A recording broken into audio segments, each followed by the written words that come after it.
Record to the cloud. 3, 2, 1. Good evening and welcome to Thursdays with NAMI. My name is Peg Morrison. I'm the Director of Programs with NAMI North Carolina. That's the National Alliance on Mental Illness of North Carolina. I'll be your host for tonight. Thursdays with NAMI is our way of building conversations and building community on the topic of mental health. I'm glad you're here.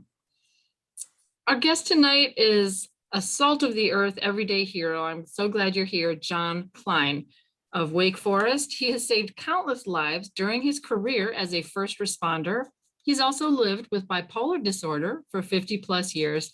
He says the illness led him to, quote, multiple jobs, misadventures, and mistakes, but it has not kept him from living a full life. In fact, he recently published a book about his colorful story.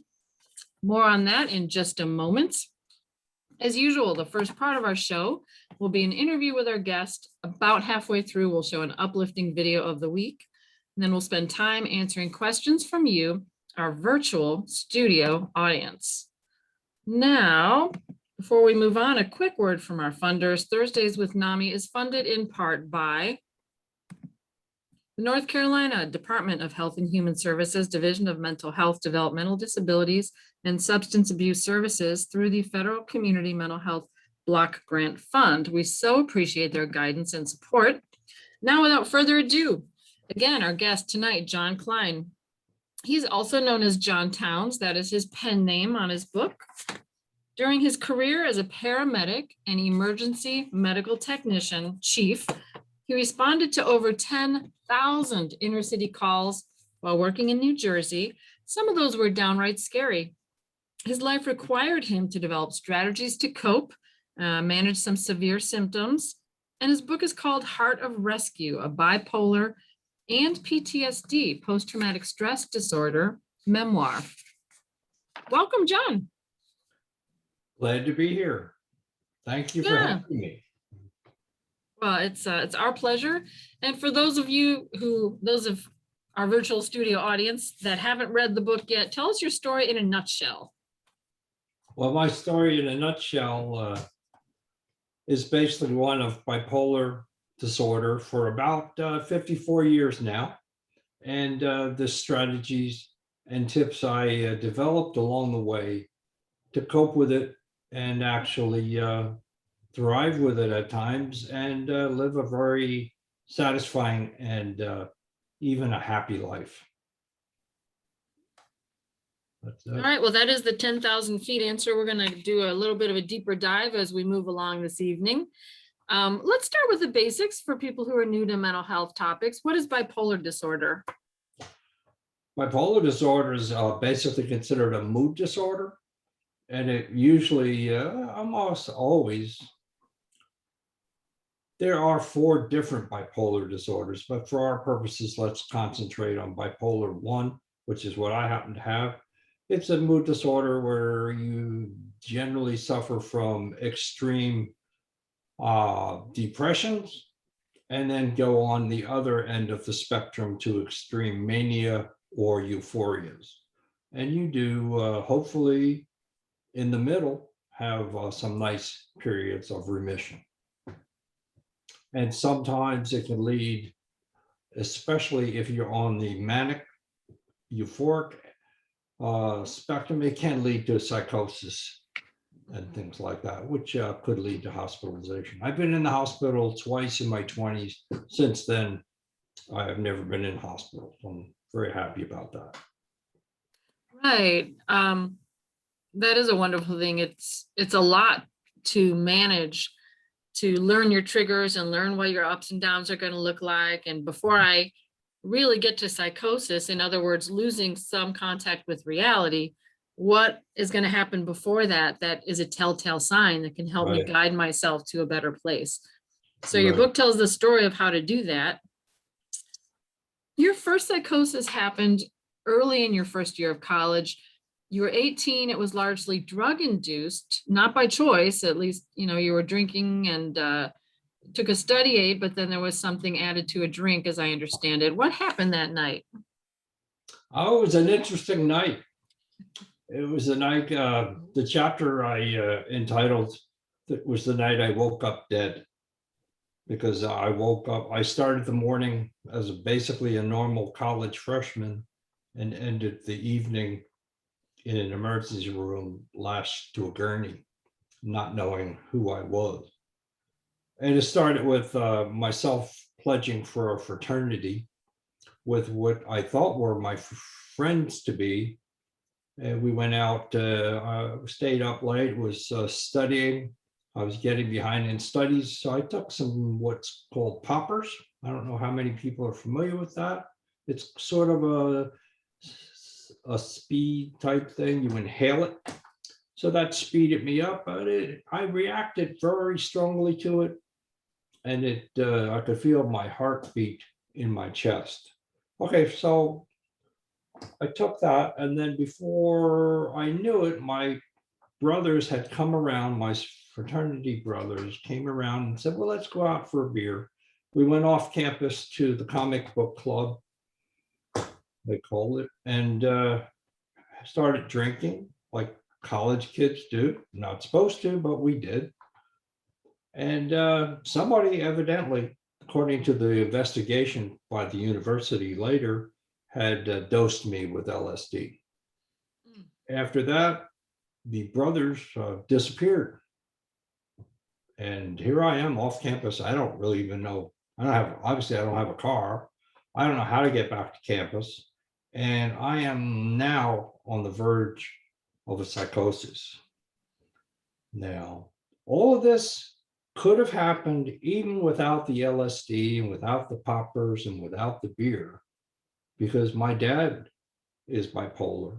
And I could have just gone bipolar kind of any time during my early adulthood or my life. But this was the precipitating thing. So anyway, the next thing I know, I don't know where, or I don't remember exactly how I got there, but I ended up on the roof of about a 10-story hotel. And I was enjoying the lights on the Atlantic, the lights from the boats and the lights on the horizon, the lights from the city. And I was just fascinated by that. You know, if you know anything about LSD, it kind of heightens things. It can make things grand or whatever you want to call it. I'm not really an expert on LSD, never took it before or since. So anyway, I'm on that end of the roof and I liked it so much. I said, I'm not going to check the other side of the roof. And I was pretty close to the edge on that side, but then I got even closer to the edge when I went to the other side because the lights were even better. At that point, I was almost ready to join the lights. In other words, I was going to jump and join the lights.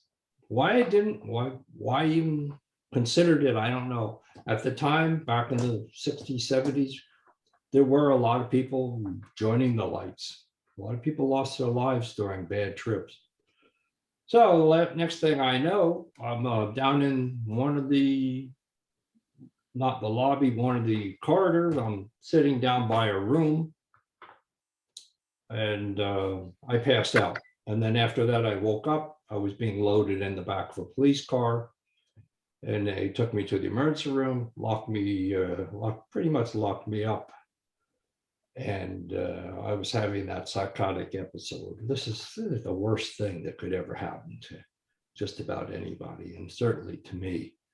I didn't know who I was, where I was. I could not talk. I could not recognize faces. So that's where I was. And my mom eventually, I guess the next day, they kept me overnight, couldn't let me go. My mom came down, and I don't even remember if I recognized her. And we got on a plane, it was about 500 miles back home, and they kicked me off the plane because I was a crazy person, for lack of a better word. I don't know how NAMI feels about that word, but I was psychotic. But you know, I'm just, if you're crazy, you're crazy. But nonetheless, I had to go back to the hospital for another sedation. They sedated me originally, was not enough sedation, got resedated. Okay, back on the plane, made it back home, and then back into a state psychiatric hospital, which turned out to be a nightmare. But that was the beginning of my psychotic episode. And I was diagnosed at that point as schizophrenic. Right. That sounds traumatic on so many levels. I'm so Oh, yeah. sorry that happened to you. Oh, that's right. What happened? Yeah. Yeah, not a lot of self-pity in your book, a lot of difficult circumstances that you muddled through. Um, and That's what you look for it, muddled, you just get through. You just, deal with it. I relate to that so much on every level. So as you just said, there were times when you experienced psychosis or losing a little bit of touch with reality, or a lot, perhaps. And you were diagnosed with schizophrenia, prescribed the wrong medication several times inappropriately. Why do you think that happened? And talk about the difference between bipolar and schizophrenia. Well, the reason it happened is because the doctors at the psychiatric hospital, they didn't know me. They didn't have any history. I had never exhibited any mood swings that they knew of, because I never did have any. This was the first time I was suffering a psychiatric emergency. And I was exhibiting all the signs that a schizophrenic, almost all the signs that a schizophrenic, the classic schizophrenic person would exhibit. The psychosis, the loss of touch of all reality, the difficulty in recognizing faces, relating to people, the hallucinations. I mean, it's a bag of trouble. And right, so at what point did what's the difference between schizophrenia and bipolar? Well, bipolar again is differentiated by the mood swings. In schizophrenia, you generally, almost always, you don't have mood swings. There are some schizophrenics that suffer from bipolar and schizophrenia, but more commonly, they're separate entities, separate diagnosis. So I was still considered schizophrenic for about 3 years. Right, right. And so then, yeah, they met you when you were having symptoms that came from LSD, but I'm sure it took a while for everyone to realize that's what was causing those symptoms. Mhm. So hallucinations, delusions, those would be normally on the schizophrenia description, whereas bipolar is the ups and downs. But Got the it. one thing I should mention is when you do get, you can, with typical garden variety bipolar, you can get psychotic symptoms that are very, very very similar to schizophrenia. So that's basically what I had. I had bipolar. I was bipolar, but showing psychotic and close to schizophrenic symptoms. So they just assumed that's what I was. Again, this was 40, 50 years ago, not real advanced as far as mental health services. Right. Gotcha. Hopefully they would do better now, right? Much better. Much. So you had a rough start, as many people do, getting the wrong diagnosis. And after getting the wrong meds and unhelpful treatment, you did find a doctor who diagnosed you correctly as bipolar. And that made a big difference. Around the same time, you became familiar and involved with a halfway house for adults with mental health challenges, which brought you into an era of hope. Could you tell us about that? Oddly enough, my family doctor where I lived sent me down to he said, "You're schizophrenic. I can't deal with you," because he wasn't a psychiatrist. So he sent me down to the schizophrenia, I believe it was called the Schizophrenia Foundation in South Jersey. And they had there a doctor who was experimenting with a new form of treatment for schizophrenia, since there were very few treatments for it. And it was the mega vitamin approach, where they just give you huge amounts of vitamins, especially C and B vitamins. Anyway, while I was in that process, oh, by the way, that approach did not work to help any symptoms, but it was worth a try. I did meet with a psychiatrist, a young psychiatrist, who properly diagnosed me, said, no, you're not schizophrenic, you're bipolar. He started me on the proper medications for bipolar. And I started to improve, and steadily and fairly rapidly improve. Oh, it was a real turning point. And then combined, he mentioned at one point, oh, we're just starting up a halfway house in Princeton, which was nearby, right near Princeton. Would you like to go? I said, would I? He didn't tell me a whole lot about it. But so I went to this halfway house. It wasn't far from the hospital, and it was about 45 minutes from my home, where I was living with my parents. And I started commuting. And I was one of the first 2 patients of this brand new halfway house. The other patient was a wonderful young girl, also diagnosed schizophrenic. Her name was Sammy. And we got to be really famous friends. And she was just a warm, wonderful person.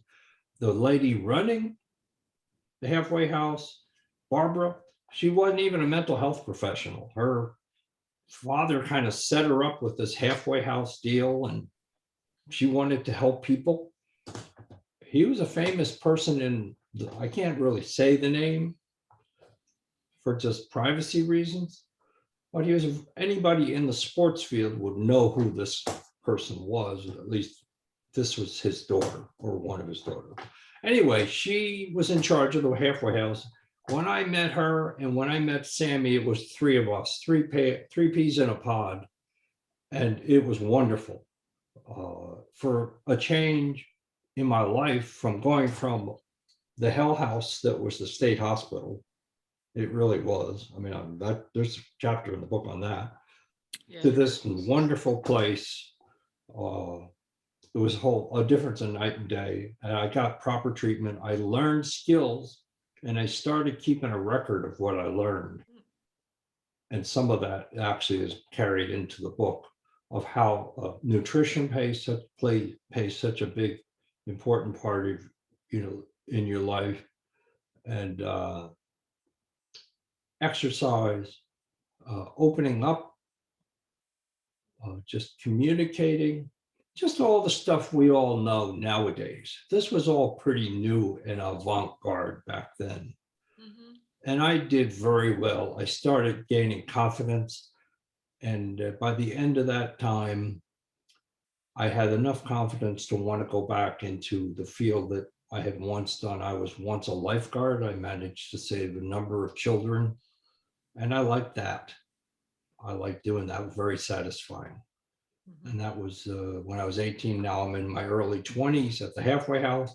I said, I want to do this some more. So I got the wherewithal to get into EMT work from there. By the way, Sammy, my best friend, went on eventually, left the halfway house. I followed her up on her years later. She became a pediatrician. That's wonderful. It's amazing what people can achieve with the right treatment and support. It occurred to me as I read that chapter that you found, within a relatively short period of time compared to some folks, the correct diagnosis and treatment and peer support. And that's what people hope for today. Yes.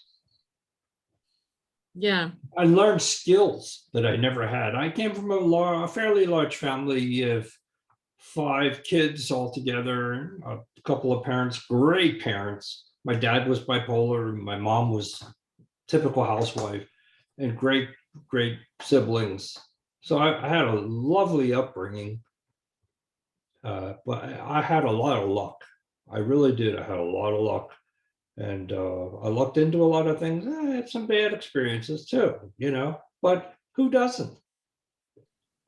Sure. All in all, things started really picking up from that point on. And then I got from EMT, and I eventually got hired I was trying to do it for free. I tried in the volunteer squad. They didn't want me because I think they heard I had a history of mental health issues. So I still, the squad I went to just had basic first aid skills, like advanced first aid. So I said, okay, they don't want me. I'll go learn more than they know. Mm-hmm. Nobody's going to tell me that I can't do a volunteer job, right? So I learned how to be an EMT, which was way more advanced than most of the people that I was going to volunteer for. while I was taking the course, oddly enough, another thing that kind of changed my life, I ran into a group of kids, basically 20 somethings, that were taking the EMT course. They were advancing their career. They worked for a professional ambulance service in the city, which was nearby. And they said, well, John, you're doing this for free. Why don't come over and apply for a job? Do it for money. I did, and I ended up doing it forever. Right. And it's such a great irony that because of stigma, basically this group closed you out, and your response was, well, I can do this and I'm going to prove it. Yeah. And it ended up being much more than a volunteer gig in a smaller town. It was your career then. Yeah. I went from a small town to a big town. And I went from a small town suburbanite type existence, typical, bad in so many ways as far as being backwards, with all sorts of things. I mean, economically advanced, but socially backwards as far as discrimination against any minority. No minority could exist there. And I never liked that, but that's how it was. So I got from out of that community into a community that was more real. In fact, this was way too real at times, because I wanted to work where the action was. So I volunteered to, in my position, to work the hardest shift in the hardest part of town, because I wanted to be where the action was. I mean, I got it. Right. I got the action. You did get the action. So Oh yeah. you saved children as a lifeguard, and then you were drawn to ambulance services, EMT work, paramedic work. So a first responder for many years. Tell some of the stories that you encountered and what was the result of that. Sounds like it was very enriching, but you paid a price too. Yeah, I did. Inner city stuff anything you can imagine that happens to people happens in the inner city, or it happens in almost any city, whether it's inner city or not, but you can just times 10. and in the summer times 20, because everybody comes out of the woodwork. Everybody's out of their houses, on the porches or in the streets. And a lot of people are drunk, taking drugs. And most of where I worked, the people weren't from originally from our country. They were from other countries. I didn't speak their language. They didn't speak mine. But all they knew is that they like to shoot each other and stab each other. And I also had a responsible for the New Jersey Turnpike that ran through our territory. So there was some interesting, I call them interesting, in the business, you have to treat it somewhat like a business. If you get all wrapped up on every bad thing that you see, you wouldn't last very long. Any first responder, a cop or a fireman, you're going to see some bad things and some tragedy and some heartache. Probably, in my case, almost every day.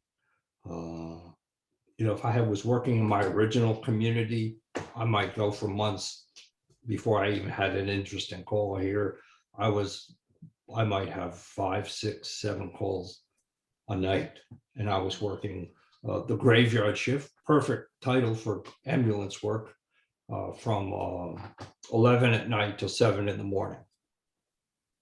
Right. And Typical call would be a shooting, would be a heart attack, a stroke, insulin shock, medical emergencies, a knifing, a suicide, attempted suicide, or a suicide, or you name it, anything.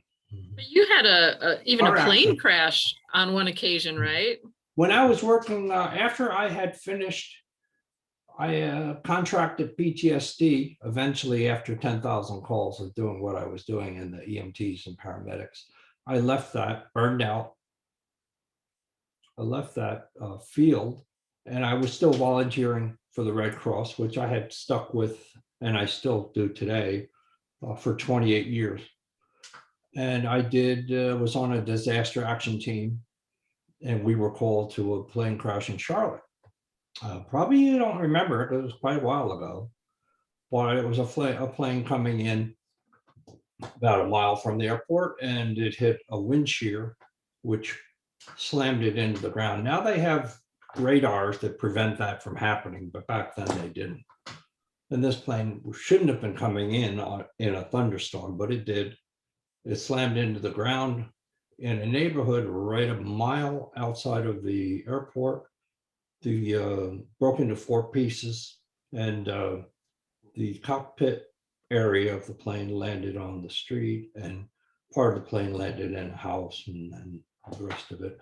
The fire trucks from the big yellow fire trucks, the foam trucks, they had got the fires out by the time my friend and I on the disaster team got there, because the first responders, I was no longer a first responder. The first responders on the team asked us to bring blankets for 4 survivors.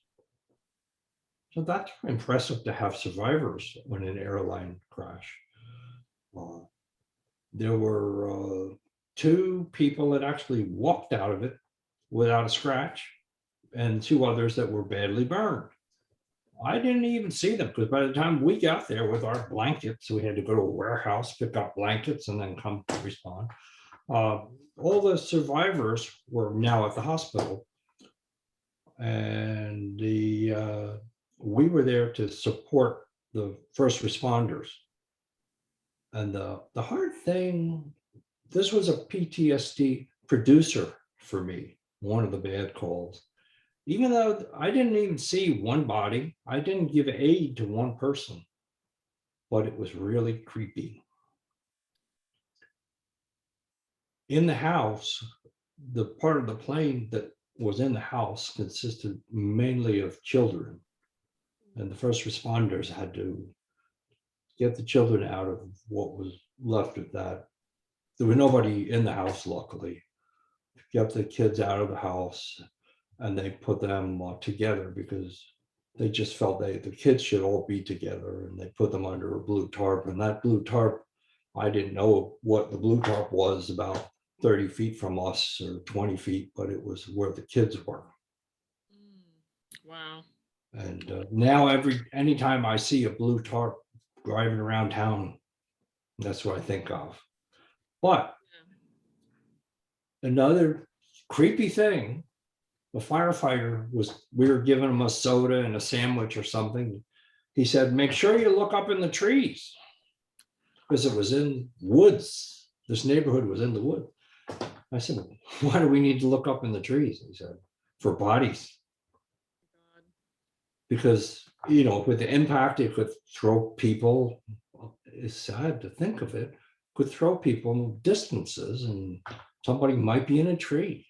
So we had to kind of be aware of that. And then my imagination started going, and the light was very early in the morning, and the floodlights are going. And then I was thinking, oh no, somebody's going to fall on my head. Oh and my then goodness. Somebody's going to come from around a tree, horribly injured, and need my help. So tell me, you had PTSD at that point. When you were working as a first responder, how did you know you were at your limit? When did you get that PTSD diagnosis? Well, after I left the paramedics, I had the PTSD. I spoke to my psychiatrist about it, but I didn't really talk about it. One thing about PTSD, to anybody that might be concerned with it for themselves or a friend, the sooner you deal with it, the better. I let it go for 20, 30 years before I even could talk about it. So the sooner you deal with it, the better. But I already had it in the paramedics, and this Red Cross thing was just on top of everything else. You could say you're a glutton for punishment, perhaps. But there's one thing that's just crazy, and I think a lot of soldiers might relate to this. You're in battle, and in a way you're in battle doing something like that. But if there was over here at Douglas Airport, if there was an airline crash, I would try to make my way over there to help out. I would be drawn to do that because I know I have the skills to help people. But yeah, it does sound like you were led to that profession, into those situations, and you helped many people. One phrase that comes up repeatedly in the book is, that was not the way it was supposed to be. And that feeling I've probably carried at least a third of my life, if not half of my life. It's not supposed to be like this. Mhm. What does that mean to you? I think it means the same thing to everybody. Everybody expects things to be the way you expect things to be. I expected to graduate college in 4 years and become a scientist. I mean, I was going to cure cancer at the very least. It's facetious, but you have high hopes. And when you go along life and you don't reach those hopes, those goals, those dreams, it's disappointing. And you can say it's not the way it's supposed to be. Like I had a wonderful psychiatrist who turned out to be a wonderful man and helped me tremendously. And he ended up taking his own life. And I said to myself, oh no, this is not the way it's supposed to be. He's the one supposed to be curing the others. Where is the help from this first responder or this medical professional? And heaven knows there's plenty of them out there now suffering. Nurses, doctors. Where is the help for these people? That is heartbreaking. I wonder, I can't imagine today that they would tell people the cause of death, especially to his patients. Yeah, they kind of made a mistake, I think. I asked the receptionist, I said, well, how did Doctor kill himself? He said, and we had talked about what we did for hobbies. And he said, well, yeah, I play chess and he says what my doctor said, and I have an extensive gun collection. Ooh, that's how he did it. Wow. Yeah, that's I just can't imagine the feeling. It just killed me to read that. Yeah, and then they offered a counseling session for all his patients. And it's something I never availed myself. When I was in the paramedics, I was never even offered any counseling. That they just didn't do it back then. Now they pretty much do. You have a bad call or whatever, first responder, you can usually get counseling, or even they require it. But the doctor's office offered counseling for all his patients. I declined it. I should have taken it. Yeah. It's one of my mistakes.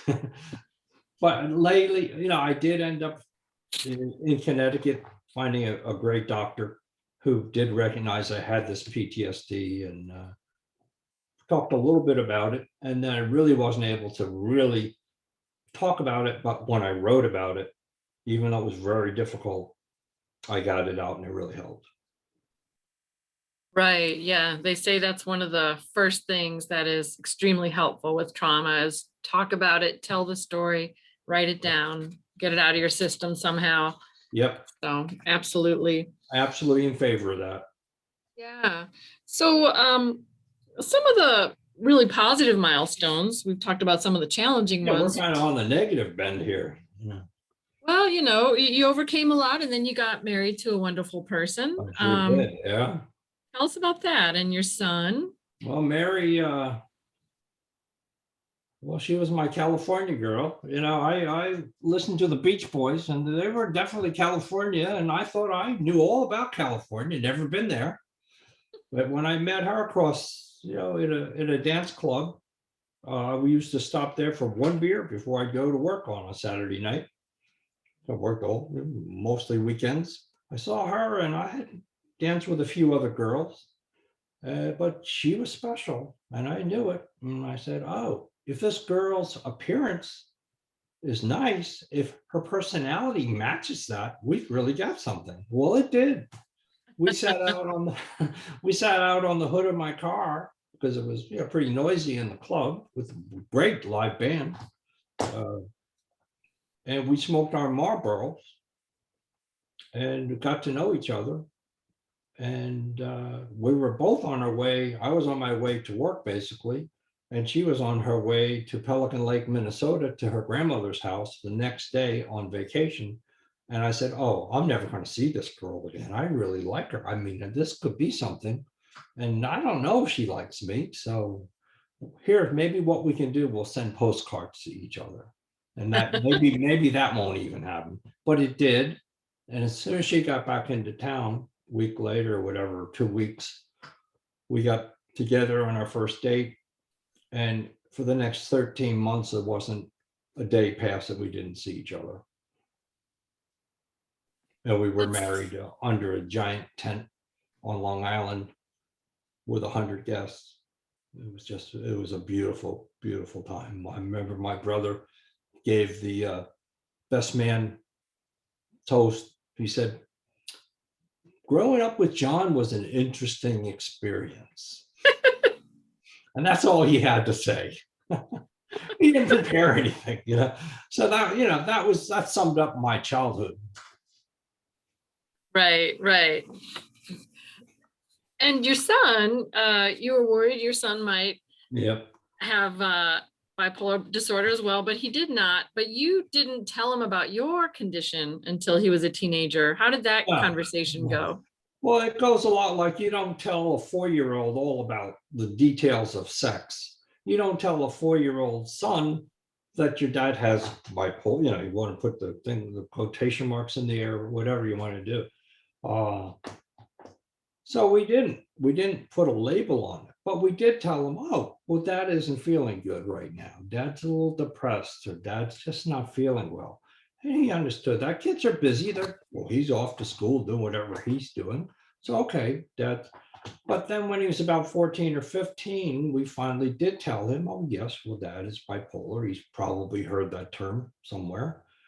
And he said, I don't really care if dad's bipolar because my dad loves me. And that's all I care about. Oh, that's beautiful.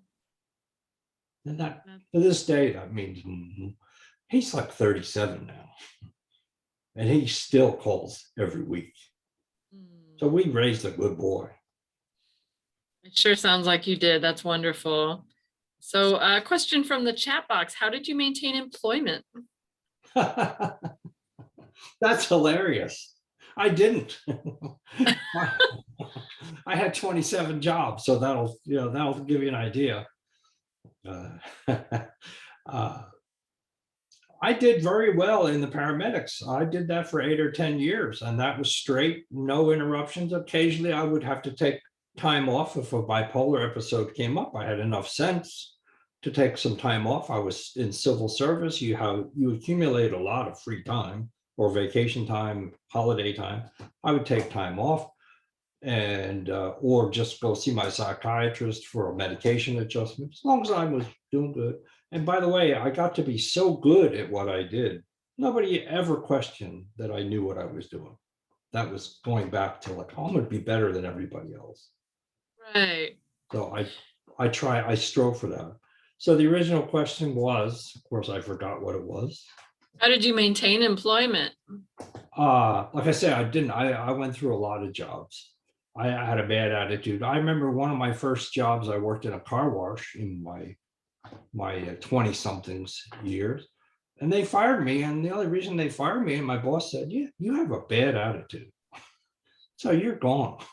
I said, you're right, because I don't want to work here the rest of my life with a damp sponge.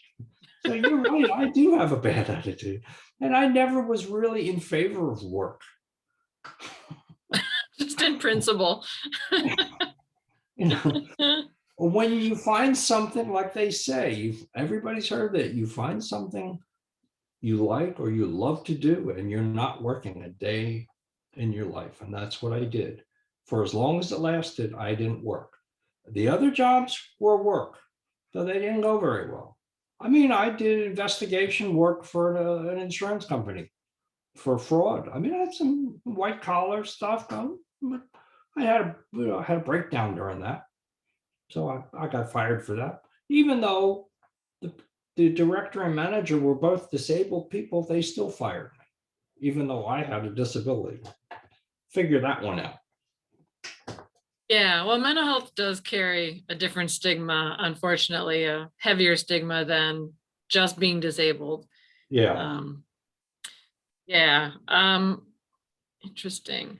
So when you were a paramedic, though, you were driven to be the best, to really know what you were doing. Was that in response to stigma and pushing back? Like, heck yeah, I can do this. No, I just want to save people's lives. I didn't want to take a chance. I mean, how would you feel if somebody died and you said to yourself, well, I could have done this different and they would have lived? No, it has to be done right, and it done right. I wouldn't say I'm a perfectionist, but in respect to what I did, I was, but not in Just everything. knew. I'm a completely laid back kind of guy, and I'm as lazy as the next person, perhaps lazier. But when it came to my when it came to my job, yeah, I took it real seriously. Mhm. Okay. Yeah, definitely some things you have to master. Um, I think you want to make sure that if you're a first responder, you want to impart to people that, yeah, okay, this guy has a mental illness, but you don't have to worry about him. He's honed his skills. That's basically where I was coming from. right. What did you find helpful and unhelpful coming from loved ones or friends when you were not doing well? My loved ones were completely supportive. I was very lucky. I know I go around to a lot of support groups. I lend support and I get support. I've even gone to some out of state support groups, and there's a lot of people there that are having trouble with family support. And like to say, my heart goes out to them. I was very lucky. I had great support. I did not disclose to my extended family, my daughter-in-law's family, for quite some time. Even my mother and father-in-law didn't know for quite some time. But when I did, it was a relief. I felt a relief, and I felt even more love than they had for me before. So again, very lucky. I had a particular brother, the one that gave the toast about John being interesting. He's out in Arizona, but after we became adults, he's always in touch. I go out and visit, or Mary and I go out and visit. Very supportive. We don't agree politically, and we don't agree on a lot of things, but he's an interesting character, very successful, as in most of the people in my family are very successful. Um, but he's always been supportive.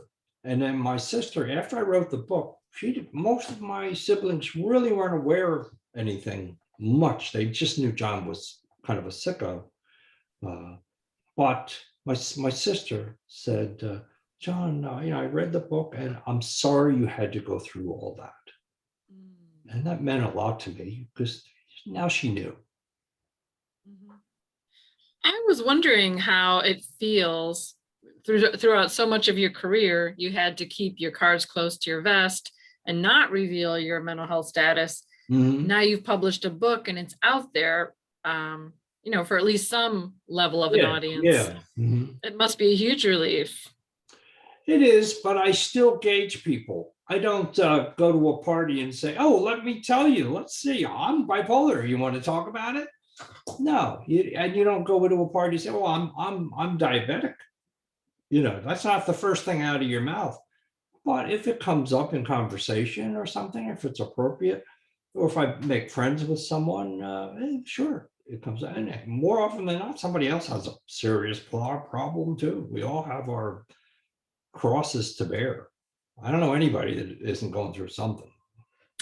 That's what I find when I talk about mental health, other people feel they have permission to do the same. And Yeah, it's amazing how many people have a story to tell.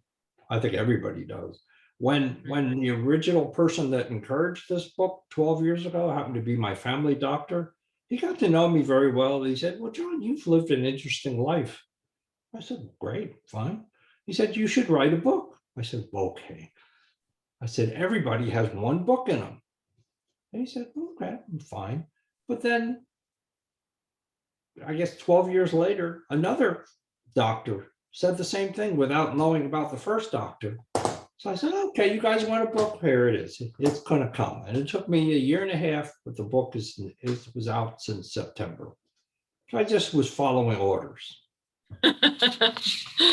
Well, yeah, it's kind of, you got a nudge from fate there with two of your Yeah, doctors yeah. telling you to do that. Yeah, and by Right. the way, I like to kid around about it. I say, some of the stuff in there is pretty bad and some of it is pretty good and uplifting. And I like to say, well, you should see the bad stuff. I didn't put it in the book.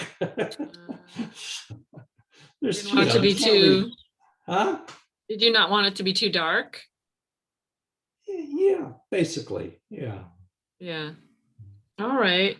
Well, hey, we are about to wrap up the interview portion of the show. Do you have any closing comments, John, before we do Yeah. that? Just one thing I want to mention, how proud I am of people coming forward now, with COVID. I see, obviously the first responders, the nurses, the doctors, what they do. So many of them have been catching it and everything, and some dying from it.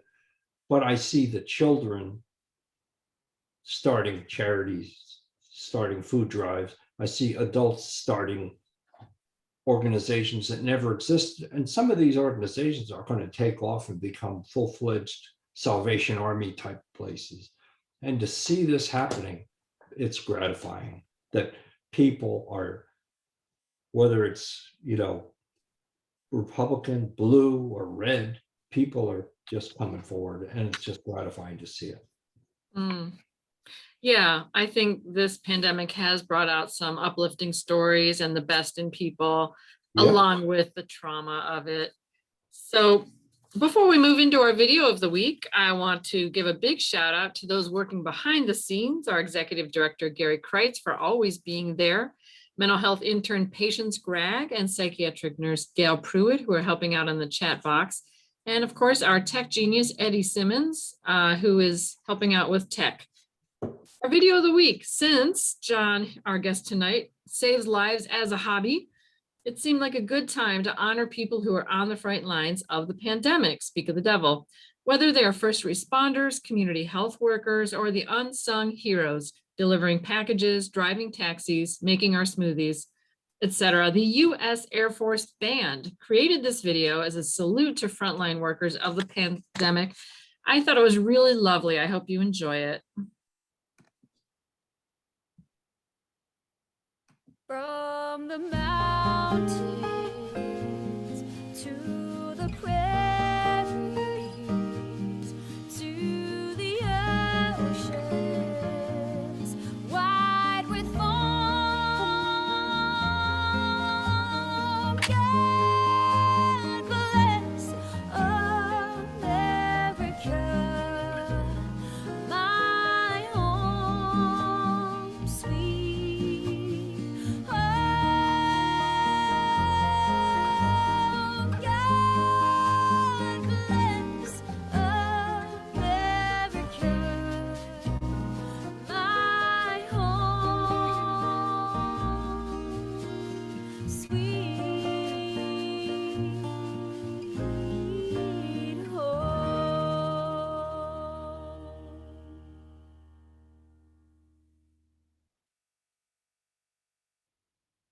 Righty, I thought that was just lovely. I hope you liked it. We are now open to taking your questions, members of our virtual studio audience. If you're new to Zoom, you may be wondering, how do I ask a question of John? There is a Q&A icon near the bottom left of your monitor. Check that out, type in your question. It will magically be delivered to us. I see we've got a couple here in the queue. Some of the greatest artists, the most creative musicians, and prolific authors have dealt with mental illness. Do you think there is a correlation between mental illness and creativity? Are you asking me? Yep, that's Yeah, for you. there's no question that there is. There's many past bipolar undiagnosed and diagnosed artists, musicians, presidents, creative people of all sorts, CEOs that have been bipolar. So it's definitely a correlation. I even have a theory that eventually that we can harness some of that creativity. We can use it. I've wondered the same thing, especially as relates to dopamine, the neurotransmitter associated in high levels with schizophrenia and very low levels with Parkinson's. which is why some of the schizophrenia drugs cause the tremors. And there's a depression correlation, but I don't know about that. But with schizophrenia, it's like a certain level of dopamine boosts creativity. It leads to some kind of brilliance. Too much, you're into the schizophrenia zone. So I really think you could have a point there. It is a fascinating question to I explore. must say, I have had some brilliant times in my life where I have scored just myself. I've scored the highest scores ever recorded on different tests given by state exams that were like 3 hours long that I happened to finish in an hour and a half. But yet I'm kind of a dumbass a lot of the time too. So, it doesn't totally correlate. But, Okay. I've had my moments of brilliance and my moments of unbrilliance. Okay, spoiler alert, along with reading It's Not Supposed to Be That Way, the word dumbass comes up quite a bit in the Oh, book. yeah, that's one of my favorites. All right, next question. What techniques do you find most helpful to keep you centered and functioning? My wife. My wife is brilliant. I mean, she helps so much with the book and with the tips and the strategy. She knew what works for me and what doesn't. And she'll tell me, John, you're starting to go off the deep end. Go get your book and start reading the tips. Wow. Well, dumbass, don't do it. And when I do, it usually helps. She was against the book initially, am I right? Yeah. Oh, yeah. Oh, When did that change? We argue a lot about it. And, we're arguing about this next book I'm trying to do, co-author. It's just a stressful time producing a book, but she always gets behind it. Okay. So it was just once the momentum was there, is that what changed her mind? I think she could see how much it meant to me. And she's so supportive. Right. You also mentioned meditation as a helpful technique earlier.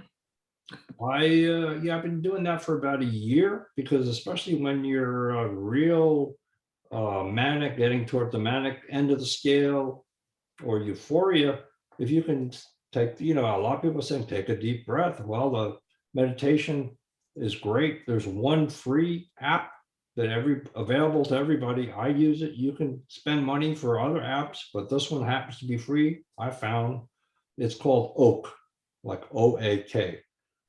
Go on there, get that, try it out. Try the courses on meditation, on your mantra. I just started using that. Very useful. It's Are really those Go ahead. Are those on YouTube or is that an app for your phone? An app on the phone or whatever. Yeah, on the net. Okay. I'm sure YouTube would have a lot too. Well, I'm a YouTube addict. I've heard they do. I find it a little overwhelming because there are so many choices on YouTube. Not so many free apps on the net. Right. Okay, and new question. How has your wife found support?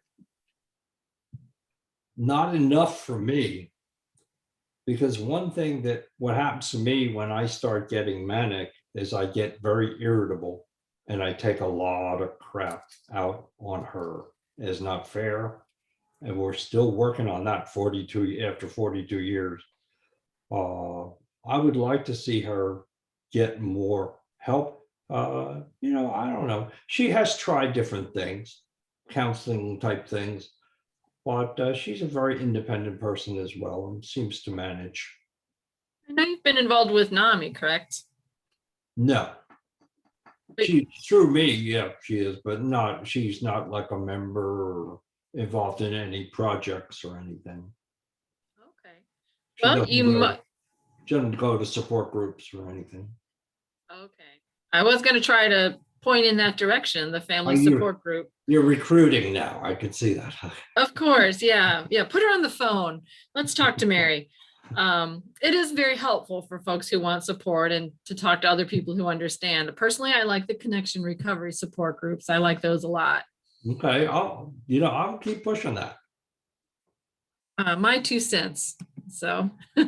Well, you have a very knowledgeable 2 cents. Appreciate And that. I'm not Maybe trying it's, to stroke anybody, but NAMI is, I mean, you can't beat it.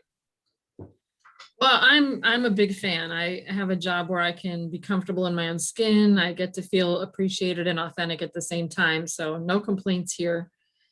Next question, is there a significant difference to treatment strategies and medication between females and males for borderline personality disorder? I think that's what you meant with BPD. I'm not sure if you wanted to be anonymous with your question. Let me know if you actually meant bipolar. And I don't know the answer to that. That sounds like a clinical question to me.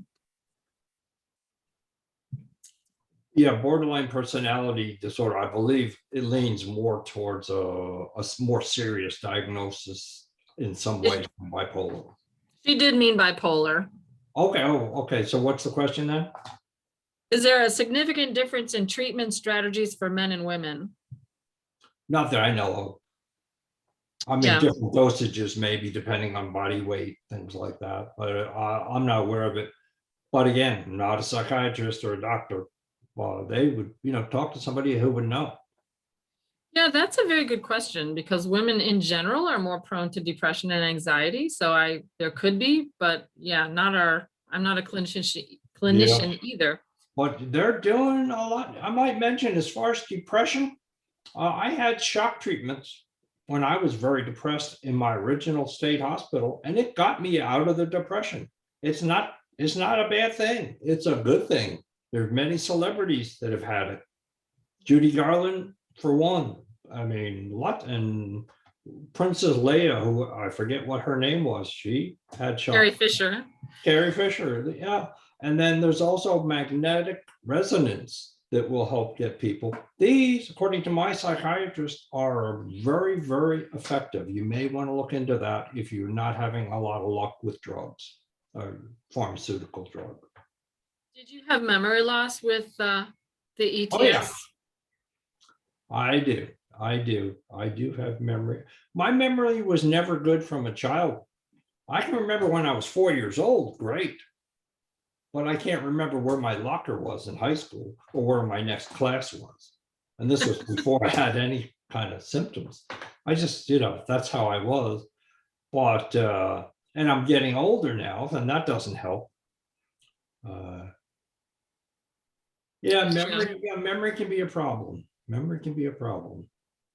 You can say it's a senior moment. You could just say, I don't have a good memory. Short term, yeah, I can remember things very well way in the past, but I can't tell you what I had for breakfast.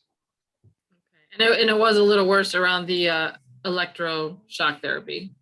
After that, for a short time, I would say, yeah, I had a short-term memory loss, but it was a very good trade-off from going from insanity to sanity. I would think so. That comment reminds me when I began taking Prozac, a friend of mine said, well, they've done studies on Prozac and all it does is increase social conformity. And I thought about that and I said, I don't care. I don't want to die anymore. I'll take it. No, I mean, you look at the alternative, severe depression leads to suicide. That's not a good alternative. Yeah. Insanity leads to insanity, which is to me nothingness. No, I would definitely choose life over either of those extremes. And whatever I had to do, I would do, and I'm sure you would too. Yeah, I'm with you. I support doing what it takes for recovery. It's important. I think it's important to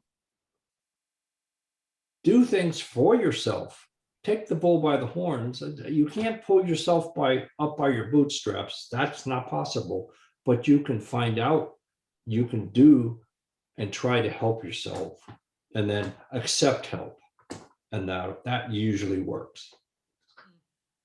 Very good. Question from Gary. If you could go back and tell your 18-year-old self anything, knowing what you know now, what would you say?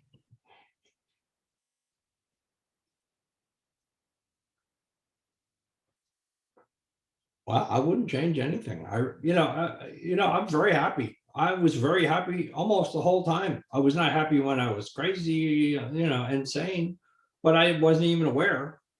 So I've had a very good, very happy life. What I do is I enjoy lots of little things. It doesn't have to be a big thing. I don't have to go to the Vatican, you know, to have a nice time or whatever, tour Europe or whatever people are doing these days. I've kind of done a lot of that. I've been, but I like to have a little piece of chocolate that I like, or talk to a friend, text a friend and encourage them and vice versa, and watch a favorite movie, TV show, maybe read a book, Yeah, something definitely. like this. This is such a thrill for me. This is great. This will be such a great memory, and you know what? If you have a brain, which most of us do, you have an imagination. Use your imagination. You can put yourself and be anything and be anywhere you want to be. Just imagine it. And eventually, if you work hard enough and try hard enough and get enough help, you can make that imagination come true. They say that having a positive vision of where you want to go does help you get there. I like that. I see a really helpful note in the chat box from Gail, our psychiatric nurse, in response to the question about treatment for bipolar disorder with men versus women. Gail says, to my knowledge, the same medications are used for men and women. Dosing is obviously often the difference, as was mentioned. As a nurse, she has seen many people who improved a lot with ECT, again, the electroshock therapy.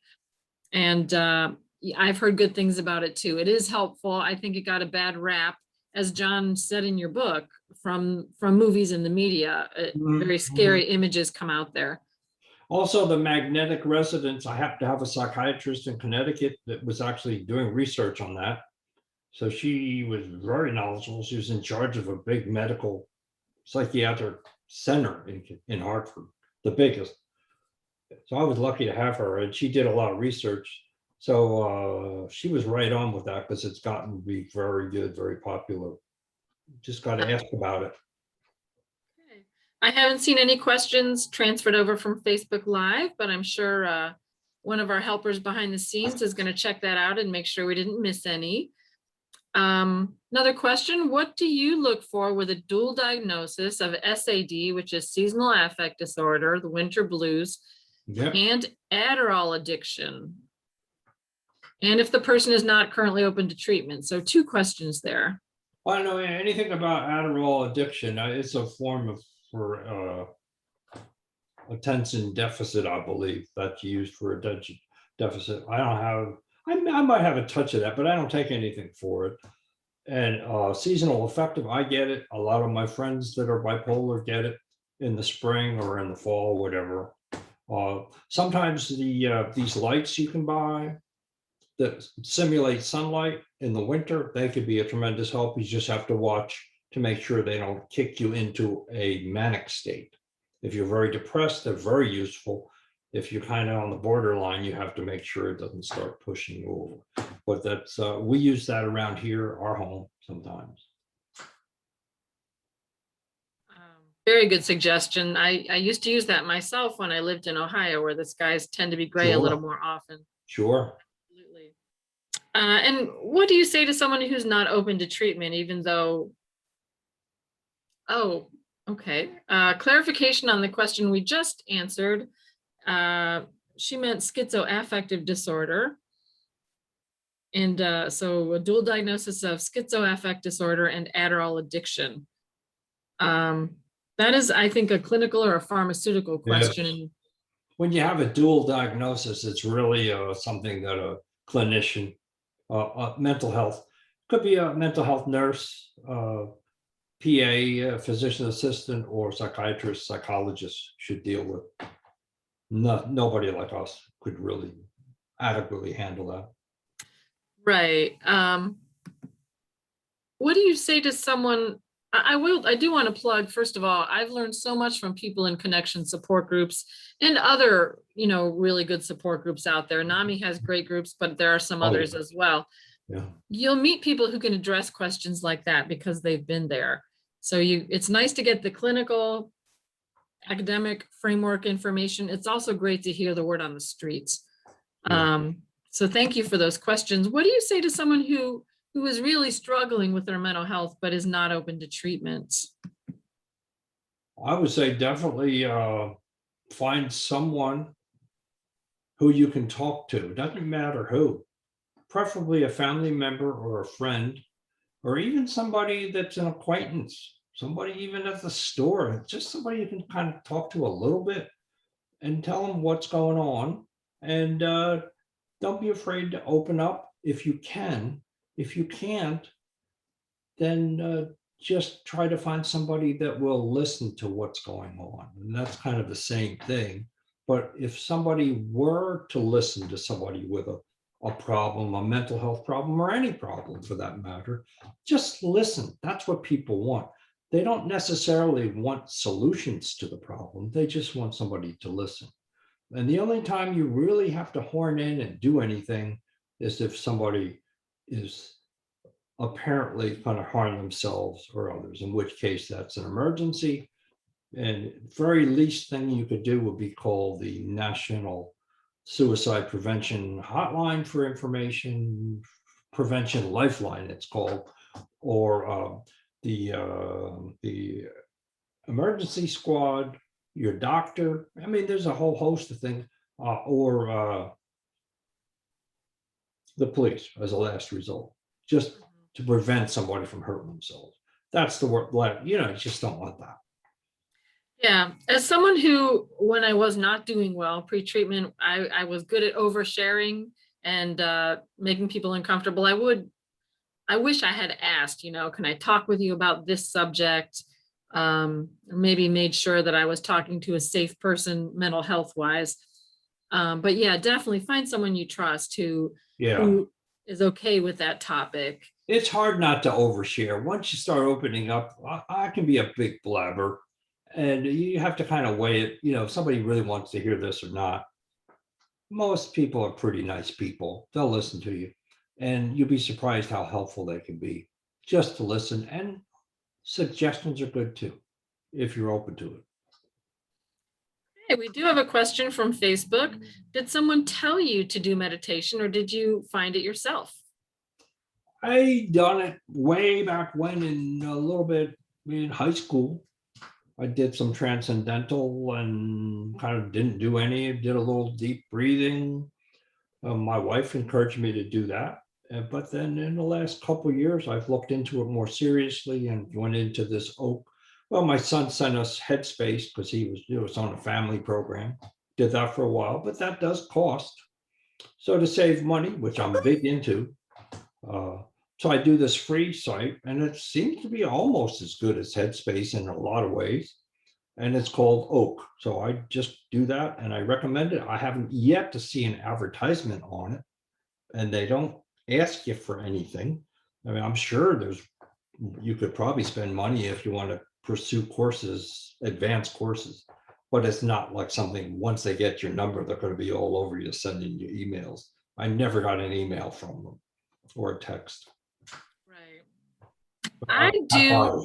That bothers me when I get unsolicited stuff.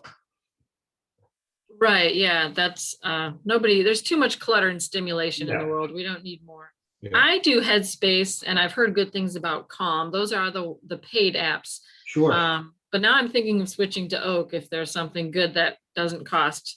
That's always a good thing. A few more questions coming up. A nice comment from Sally. Thank you. Thank you for your answers. So always nice to get appreciation. And from Gary, what is the daily process you follow when you write? I generally write prone. I have my space pen so I can write upside down if I want. So I write, I usually wake up at 3 or 4 or 5 in the morning when, for some reason, either I dream something or something occurs to me right after I wake up. And if I'm on kind of a writing binge, a lot of stuff just kind of flows out, and I have to get it out because I'll forget it unless I write it down. So I keep a big pad of paper and I write bullet points down. Sometimes I write 1,000 words down, but most of the time bullet points. And and then I go and I'll redo it, and I'll redo it many times. Okay, gotcha. Well, that's interesting. So it sounds like you don't do one big long outline at the beginning, but you have outlines for chunks of the book. Yeah, basically, yeah, kind of brainstorm the whole thing and then go back. And they call it wordsmithing for a reason. You really do. If you want to get into it, you can put anything out there on the internet now. But if you want to do a good job, you need to hire a professional editor, and you can go 4 edits. You could spend a lot of money. I think I used 1 edit, and Okay. there's editing apps. Grammarly is the one I use. It's $100. That's a good basic editing app, which you might want to use when you write your book. Good investment. And then I would have a final edit by a proofreading editor, professionally done, to catch all the stuff. Because you don't want something to go out with a misspelling. I mean, it's Right. going to happen. An average book has maybe 13 errors in it. Yeah, I have to say, I found it a good read. It's nicely organized, and it's a good blend of fun anecdotes, quirky anecdotes, and okay, this is heavy recovery stuff. So I would give it a thumbs up. Thank you. Story, I'm true just story. I'm delighted you read it, you know. I just gave a copy to my doctor. I've been going to him forever. I just finally gave him a copy. And I said, I'm just delighted you even said you would read it. You know, that makes me happy. Because I know Good. it'll help people. I also have physicians and psychiatrists that actually recommend the book to some patients. That's That's wow. very gratifying. That's a wonderful endorsement. Another question from Facebook. Can you give advice on how to help someone that has 20 years with bipolar disorder? How can the family help them? Just support them, keep loving them, and make sure they get best treatment. Get the best treatment you can afford. Don't let them just go on and just struggle. If you don't get treatment, it's only going to get worse almost all the time. Mental illness doesn't just cure itself. Right. Right. So that loving support, and sometimes even financial support, guidance, a place to stay, a couch, a room, whatever, that could be a big help. It depends on what your financial situation is. It was interesting in your story, John, as a young adult, you felt that you had many failures. You said you kept trying to launch from your parents' home and then going back. Mm-hmm. One of my biggest earliest failures was living in a studio apartment, which consisted of a mattress on the floor and a refrigerator. I got evicted from that because I lost my job. You know, it was one of those jobs I lost. So if you can't keep a mattress on the floor, you know, what help is there for you? But, you know, you just keep plugging away. And I loved it. I loved everything that happened to me. I made some great friends in this mental health field I'm involved with. I've met so many intelligent, wonderful, warm people. I could never replace the people I've met. Well, amen to that. That's I love hearing that. I feel the same way. You meet people with empathy and insight to the point where they're superpowers. Yeah, I feel very lucky to have met my my folks. Note from Gail. Thank you so much, John. Your life is a model for many of us. You seem to learn from your mishaps, mistakes, and grow as a result. She looks forward to reading the book. So thank you for being with us, Gail. And oh, gee, and I'm just getting to a question now that she has to leave. How much do you think your family and friends should push someone to get help if it's not an immediate crisis? I don't think pushing anybody's going to help, because that, you know, it's like myself. Anybody pushed me to do anything, I did the opposite. And I think a lot, especially the younger you are, you're a teenager, especially, or a young person, Even an old codger, you tell them what to do, and chances are they're not going to want to do it. You can guide, suggest, and just be there for them. And, hopefully they'll come around. If they don't want to help themselves, you really can't do a whole lot to make them do anything unless they're a danger. Right. Right. And of course, what John's referring to is the law that says you can't commit someone to hospitalization involuntarily unless they are a threat to themselves or others. And the hospitals take that very seriously. You can bring Yeah. someone in who's clearly psychotic. Well, I know it's got to be just hell for people to live with somebody with a severe mental illness or even a quirk. Sometimes quirks can be a pain in the neck. But imagine a bad, mental illness. It's hard to live with somebody. My wife, she's got to put up with me. It's been 42 years she's doing this. I don't know. She should have left me way back when. I keep telling her that, but she won't go. I'm very lucky. I can say, you could say, oh, well, you had a dark story, you had a hard time or whatever. Not really. I'm lucky. I'm very lucky. I got enough money. I've traveled to all sorts of places. Great family. Well, what do you need? You don't need, what else do you need? Living Thank in a goodness nice for town, Mary. got 2 cars. What do you need? I like your gratitude. Someone recently told me that the value of gratitude for mental health is that if you're actively focusing on your gratitude, the part of your brain that gets all depressed and dark can't be active at the same time. You can't do them both. Mhm. I find that you can do that with tequila. With what? Tequila. That was my drug of choice in my 20s. I had a whole thing with that for a while. But I don't recommend it. But, Well, I don't relate to that at all. I remember when I found out I had a kidney problem, the first thing I did was went out and got drunk on tequila, and my blood pressure went up to dangerous level. And But you had to get rid of that stress. You couldn't just sit with that stress, being told that. Yeah, it was just like, I'm not putting up with these kidneys. So there you go. Here's some tequila for you. I'm consistent. Comment from my boss, LOL, this is an unusual session. And just to be clear, I've actually been sober for a number of years. So it's actually been 9 years for me now. Wow, it's been a while. Good for you. Good for you. It works for me. It works for me. Please feel free to type your questions in the chat box or in the Q&A rather. If you have a question on Facebook, we have just a little more time. I do want to plug our survey. If you choose to leave, whenever you leave this Zoom session, you'll see a survey pop up. Please take just a few minutes to answer our questions. That helps us show to the government funding, this is what the show does. This is why it's important and valuable. Also, please join us next week. We have a wonderful session planned. We're going to be talking about traumatic brain injury, also known as TBI. I got that. Oh, well, do you want to come back next week? Sure, I'd love to. I'm not doing anything. I think we have it booked up actually, but we will definitely have you back sometime, John. No, that's fine. No, I really do have a traumatic brain injury, but that's neither here nor that's why maybe I can't remember anything.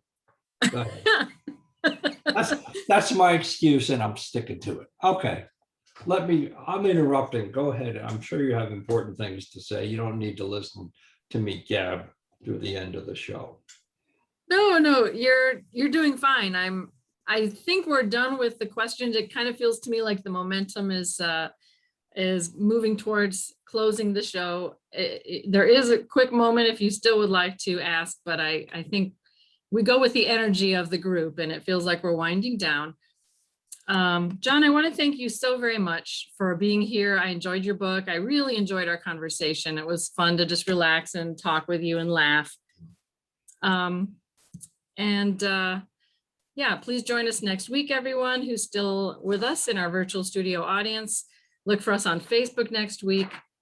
Any closing comments before we wrap it up? Just thank you so much what a confidence builder you are. Oh, You well, know, it's my pleasure. I love hearing people's story and I love being here.